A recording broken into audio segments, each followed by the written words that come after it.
On this week's episode, we'll be looking at my top 5 live performance apps.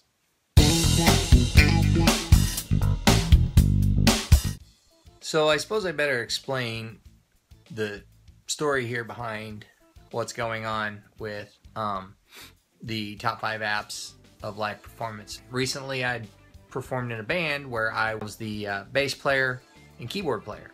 Now I had to perform both tasks and sometimes simultaneously. So I had to set things up in a manner that would allow me to replicate the sounds of everything that I was performing and still be able to play bass and be a cohesive part of the band.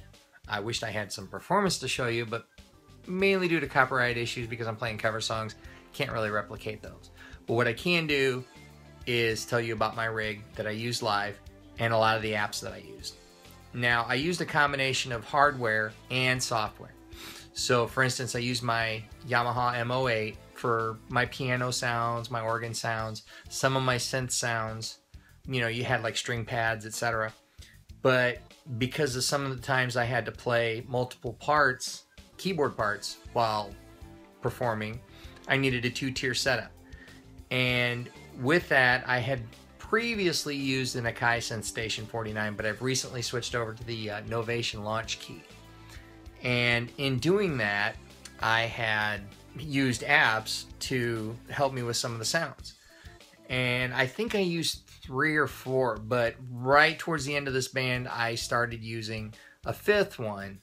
Now I'm playing in a new band, so far just strictly bass, but eventually the keyboards may come back and I may reintroduce some of what I did in the previous band. This video is dedicated to that, the performance apps that I used when I played live. This is IMOne. I use this for a sliding lead section for one of the songs, for the intro for one of the songs that we did.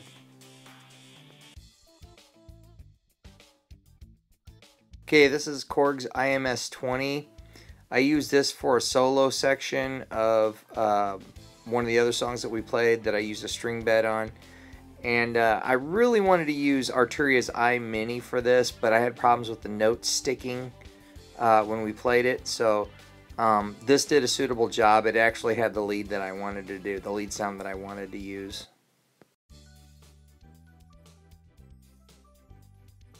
Okay, this is Magellan by Yonex Software. This is a really nice 3 oscillator analog synthesizer app with really nice filters. But what I used this for was the sequencer section for one of the intros of the songs that we did. I actually programmed a couple of things for it, but I only used it for the one song. And you could probably see which song it was. So, but it's really great analog synth app, and it sounds really good, but I only used it for the sequencer.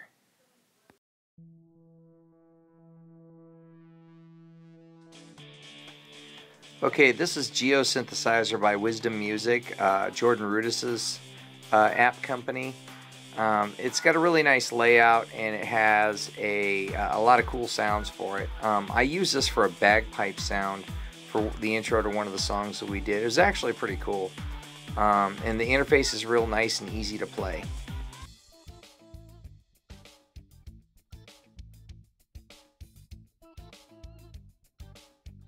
Okay, before we get to the #1 app on my top 5 list, I have to add this one in too. I only use this for one thing. It's Thor by Propellerhead, and it's real nice analog synth with great effects too, but I only used it for one sound.